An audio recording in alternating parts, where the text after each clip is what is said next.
Bom dia, meus amados irmãos, a graça e a paz do Senhor Jesus, louvado seja sempre o nome do Senhor.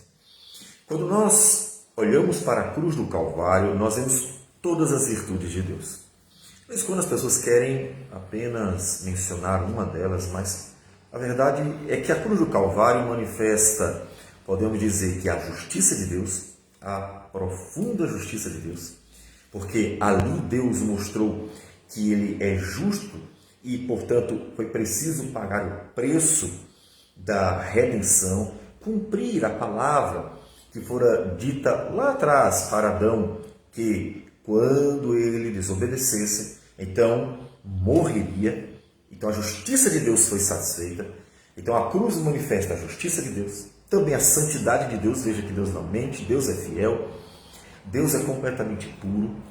Manifesta, claro, tantos outros atributos divinos, mas podemos dizer por último que manifesta sim, com certeza também, o amor de Deus. E é isso que o apóstolo Paulo vai nos dizer agora em Romanos capítulo 5, dando sequência às meditações nesse livro, na carta de Paulo aos Romanos, agora versículos 6 a 11 do capítulo 5.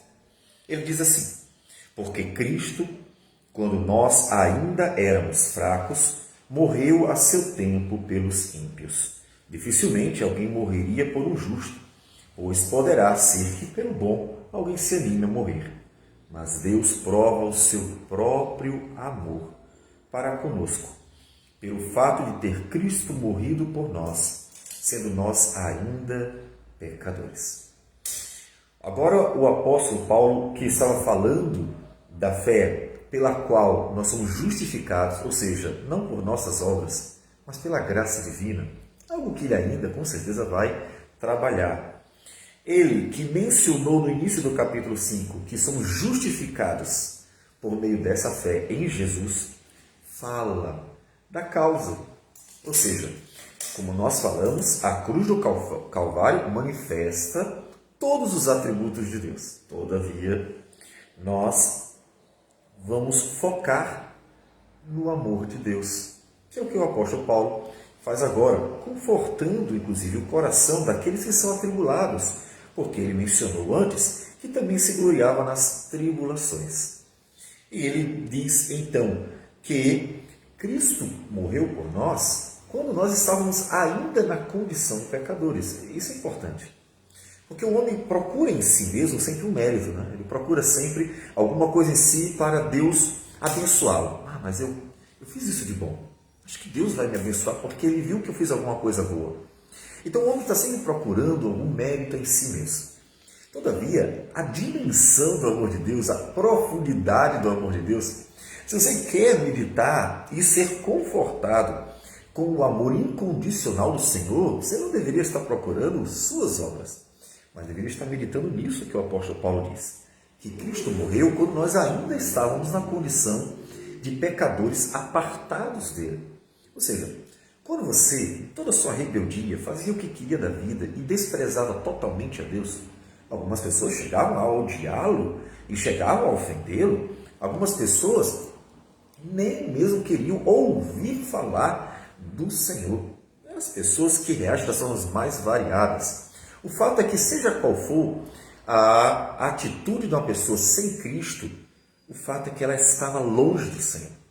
O apóstolo Paulo também fala disso em Efésios, quando mencionando a condição dos gentios, daqueles que nos dias do Antigo Testamento, é claro, antes de se converter, em todos os dias também anteriores à vida cristã, ele diz que naquele tempo, ou seja, quando vocês estavam longe do cristianismo, ou no caso do povo de Deus, o povo da fé, que no Antigo Testamento é representado por Israel, estavam sem Cristo, separados da comunidade de Israel e estranhos às alianças da promessa, não tendo esperança e sem Deus no mundo. Essa era a condição. E ele diz: Cristo morreu pelos pecadores nessa condição. E por isso que ele depois faz um adendo aqui. Talvez alguém queira morrer por um justo, ou seja, o cara fez tanta coisa boa por mim.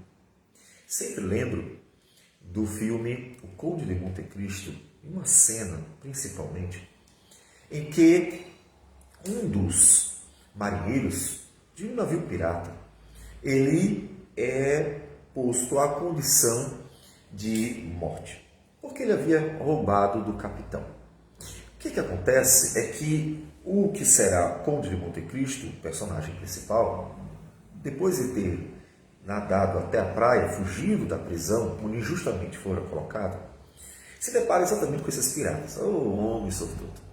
Então, querendo se divertir, o capitão e os demais marinheiros, eles vão colocar os dois para brigar até a morte, pensando na distração, e aquele que vencesse ficaria como marinheiro deste barco, o outro, portanto, morreu, resolvidos o problema. Caso fosse ladrão, para eles provavelmente melhor ainda. Então eles começaram a lutar. Só que aquele que é o personagem principal vence. E em vez de matá-lo, ele poupa a vida e ainda intercede por ele. E diz, olha, se os dois estiverem vivos, eles poderão servi-lo e terá 2 servos no seu barco. Então o capitão aceita, os dois passam a ser marinheiros e servem ao barco. E aquele que foi poupado, ele diz assim, devo a minha vida. Esse é um ponto importante. Ele coloca a sua vida como uma dívida de gratidão. Por quê? Porque aquele que é o personagem principal poupou a vida dele sem ele ter nada de bom. Ele não fez nada para merecer isso. E pelo contrário, ele estava lutando contra ele para matá-lo. E o que dá a entender é que se ele tivesse vencido, ele teria matado o personagem principal. Portanto, ele não tinha nenhum mérito, mas foi poupado. E ao ser poupado, ele fica com uma dívida de gratidão e que realmente durante o filme vai demonstrar-se fiel a isso. Então o apóstolo Paulo ele mostra como Deus nos amou, poupando a nossa vida, salvando a nossa vida, quando nós nem mesmo vivíamos para Ele. Nós não servíamos. E aí você entende como, de fato, é uma graça de uma dimensão extraordinária que manifesta o amor de Deus. Como nós falamos, a cruz manifesta todas as virtudes divinas. Então, ele coloca a mensagem, apresenta a mensagem no versículo 8. Deus prova o seu próprio amor para conosco, pelo fato de ter Cristo morrido por nós, sendo nós ainda pecadores. Essa mensagem. A cruz do Calvário manifesta o amor de Deus. Isso não significa que evangelizar seja dizer Jesus te ama. Isso não é um evangelismo correto. Meu amado irmão, mesmo que tenha boa intenção, Jesus não ensinou a evangelizar assim, nem mesmo os apóstolos. Evangelizar é dizer que Cristo morreu na cruz do Calvário para pagar o preço dos pecadores que se arrependem dos seus pecados. Portanto, é preciso dar o Evangelho por inteiro, mostrando a miserabilidade do pecador que está condenado ao inferno. E se não crer, ele vai para o inferno. Não importa o quanto a cruz manifesta o amor de Deus. Para que ele veja a necessidade de se entregar a Cristo, reconhecendo sua miséria e ao mesmo tempo a graça, a superabundante graça de Deus, que também manifesta o amor dele. Portanto, isso conforta o coração. E aí já temos uma aplicação muito evidente. Como Paulo diz, o amor de Deus constrange a gente. Você é constrangido pelo amor de Deus? Se você não é constrangido ao olhar para a cruz e compreender que Cristo entregou a vida por nós quando nós ainda éramos inimigos dele, e você não sente um constrangimento para ser grato, para dedicar a vida, para ter prazer em servi-lo, para viver totalmente para ele, se não há constrangimento nenhum no seu coração, então eu colocaria em dúvida se você realmente entendeu o Evangelho, se você realmente creu no Evangelho. Porque entender o Evangelho, crer no Evangelho, traz um constrangimento amplo ao nosso coração. Esse que levou o apóstolo Paulo, como ele diz em 1 Coríntios 9, a dedicar toda a sua vida para pregar o Evangelho e para ver vidas serem salvas, conduzindo-as a Cristo Jesus. Portanto, há uma implicação daqueles que entenderam o Evangelho. Aqueles que entenderam o amor de Deus, com certeza amarão o Senhor também. Pararão de murmurar e reclamar da vida, pararão de ser ingratos, pararão de ficar apenas buscando para si benefícios, pararão de perturbar os outros, pararão de ser apenas ambiciosos e assim por diante. Ou seja, eles olharão para a cruz e verão como tudo o que eles devem fazer é entregar a sua vida em total amor e gratidão ao Senhor que salvou. É isso que devemos fazer. Então, versículo 9, ele diz: logo, muito mais agora, sendo justificados pelo seu sangue, seremos por ele salvos da ira. Ou seja, assim Deus amou a gente quando ainda estávamos perdidos, quanto mais agora. Uma conclusão que o apóstolo Paulo vai destrinchar melhor no capítulo 8, quando ele nos fala sobre o amor incondicional e o fato de que nada nos separará desse amor, nada mesmo. Porque se nós, quando inimigos, fomos reconciliados com Deus mediante a morte do seu Filho, muito mais estando já reconciliados, seremos salvos por sua vida. Que conforto!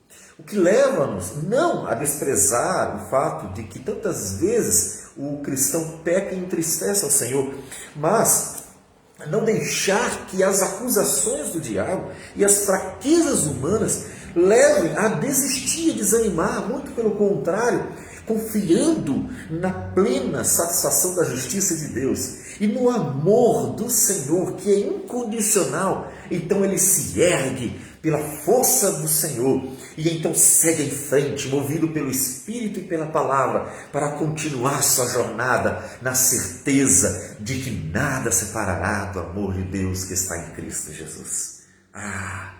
Que mensagem confortadora, que evangelho poderoso, que nos conduz a uma convicção tão plena que nada poderá nos separar deste caminho. Coisa maravilhosa. E então, confortados pelo Senhor, devemos seguir em frente.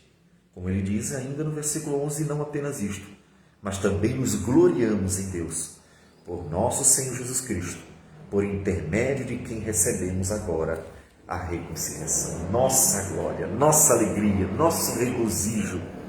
Isso para levar o cristão a uma atitude e uma vida de plena dedicação ao Senhor, de gratidão, de convicção inabalável, aquela que o apóstolo Paulo disse que encontrou os Tessalonicenses, uma firmeza de esperança que nem as tribulações e perseguições podiam abalar, como podemos ver na vida dos apóstolos, inclusive do apóstolo Paulo. Então, o que você precisa ainda para ter plena convicção, gratidão e uma vida de dedicação ao Senhor? Tudo já foi manifesto. Eu sei que a vida é difícil, cheia de lutas, sim. Olhe para as listas de tribulações dos homens de Deus e verás que lutas grandes eles travaram. Todavia, o Evangelho nos traz promessas que vão muito além daqui. Promessas que se cumprirão plenamente e nos darão uma satisfação total em tudo aquilo que for prometido, se cumprindo na vida eterna. Então, agora, vendo a realidade e a profundidade do amor de Deus manifesto na cruz do Calvário, junto à justiça, à santidade, à bondade e tantos outros atributos, as virtudes divinas. Então, diante de tudo isso, mantenha seu coração firme e saia pregando o Evangelho, levando Cristo ao mundo, para que Ele seja glorificado por tudo que Ele fez, para que vidas sejam salvas, sabendo que nele elas alcançarão a graciosa misericórdia, salvação do Senhor. E então conhecerão o amor de Deus manifesto na cruz do Calvário. Vamos orar ao Senhor. Senhor, obrigado por tudo. Colocamos a vida nas tuas mãos, com muita gratidão. Que o Senhor seja glorificado, bendito para sempre. E nos dê a graça de poder dedicar tudo ao Senhor. Uma vida inteira de gratidão, dedicação e amor. E tudo isso em nome de Jesus, o nosso Senhor. Amém.